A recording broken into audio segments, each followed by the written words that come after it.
કાલોલ તાલુકાના Derol station marketing yard ખાતે એક મેડિકલ દુકાનમાં આગ લાગતા અફરાતફરી મચી જવા પામી હતી। મેડિકલ દુકાનમાં લાગેલી આગથી ધુમાડાના ગોટે ગોટા જોવા મળતા દોડધામ મચી જવા પામી હતી।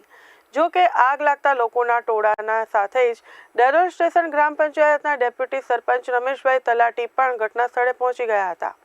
જ્યાં તેઓએ કાલોલ નગરપાલિકાના ફાયર ફાઇટરને જાણ કરતા તે ઘટના સ્થળે આવી પહોંચ્યું હતું અને મેડિકલ દુકાનની બાજુમાં એક પ્લાસ્ટિકની કટલરીની દુકાનમાં આગ પહોંચે તે પહેલા જ સ્થાનિક લોકોની સાથે ફાયર બ્રિગેડની ટીમ દ્વારા પાણીનો મારો ચલાવી આગને કાબૂમાં લેતા સૌએ હાશકારો અનુભવ્યો હતો। જો કે કાલોલ પોલીસે ઘટના સ્થળે પહોંચીને તપાસ હાથ ધરી હતી, જેમાં આગ ફ્રીઝમાં થયેલ શોર્ટ સર્કિટને કારણે